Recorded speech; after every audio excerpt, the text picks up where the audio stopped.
I need to shave, but not today. I'll shave tomorrow. In case you're wondering what the schedule for shaving is, tomorrow is the answer to that question.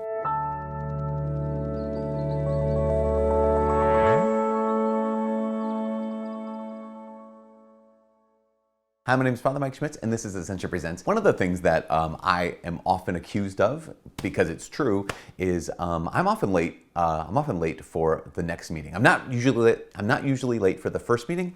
I'm often late for the next meeting. One of the reasons why I'm late for the next meeting is because the way I set up my the space that I'm in when I meet with people, the clock is behind me, and I feel really guilty about turning around and looking at the clock, because that's a clear sign that, hey, time's up. Also, I don't have a watch. It's a band that goes around my wrist. Anyways, the second reason is because I am absolutely convinced that the last 5 minutes of any conversation are almost always the most important 5 minutes. Here, let's back up a little bit. I was reading the gospel the other day, and it was the story of Jesus, because it's the gospel, it's the story of Jesus healing the blind and the lame, the deaf and the mute, for 3 days. It says that they were with him for 3 days, and he just continued to heal. He continued to pour himself out. And at the end of this, all these 3 days, it says Jesus said, I do not want to send them away hungry for fear that they may faint along the way. But I was just thinking about how powerful this is, how remarkable this is, that here is Jesus after 3 days of giving and giving and giving. Even at the end, he's like, no, we need to give more. We need to give to the end. Because why? Because how Jesus looks at people, he sees people, not projects, right? So a lot of times in church world, a lot of times in ministry world, sometimes people can feel like numbers, not actual names. And sometimes, especially when dealing with people's issues, their weaknesses, their wounds, they can feel like a wound rather than someone who is worth loving. And Jesus, after 3 days of giving and giving and giving, that last piece where he's like, let's give them food for the journey home, is kind of a sign of this, the last 5 minutes. And so for our lives, right? A lot of times when I'm meeting with somebody or any kind of conversation, I recognize that it's that last 5 minutes, or whatever percentage of the meeting time. It's that last moment, that last time, where either someone walks away feeling like a number, or they walk away feeling like, no, he knows my name. When someone walks away from you, they either maybe walk away feeling like a project, or they have, no, I feel like a person who matters.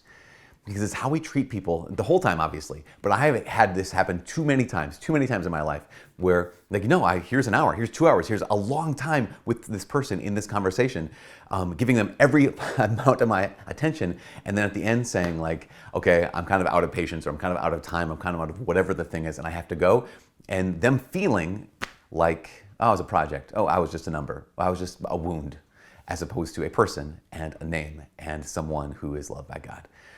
This is true, I think, in a lot of our lives, and I think this is also true when it comes to prayer.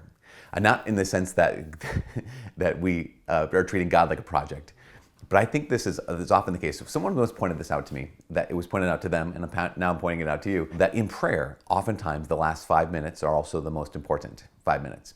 That you can be in a holy hour, and I'm praying, and oh, I'm gonna cut this short.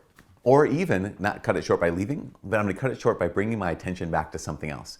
I'm gonna as I'm in this prayer space, in this chapel for us, or if you're in church, wherever the place is you pray, sometimes those last 5 minutes, either we get up and leave, or those last 5 minutes, we mentally get up and leave. We direct our attention to our phone or to the next thing that's going to happen. When it has been my experience, and I don't have anything to verify this or anything to say statistically speaking, but it's been my experience that God does more in my heart in those last 5 minutes than the previous 55 minutes. And if you only pray for 20 minutes a day, my guess is that God will do more in the last 5 minutes of that 20-minute prayer than he will do in the first 15 minutes. I don't know why. It just has been my experience, and I want to pass that on to you in the terms of encouraging you to pay attention to those last 5 minutes. Jesus, in the gospel, gave so much, but he didn't just send them away, because they were not just a project, they were a person. They weren't just numbers, they were names, and they weren't just their wounds. They were the ones that he had come to earth for. And so oftentimes the best thing we can give to people is a good goodbye.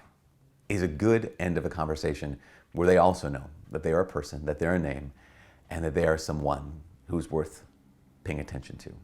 Anyways, that's what I've learned, and I thought I'd pass it along to you fine folks today. For always here at Ascension Presents, my name's Father Mike. God bless. And also, last 5 minutes of prayer, so important. Man, just a little reminder, that's all it is. Don't forget it though. Moron. So dumb. Oh man.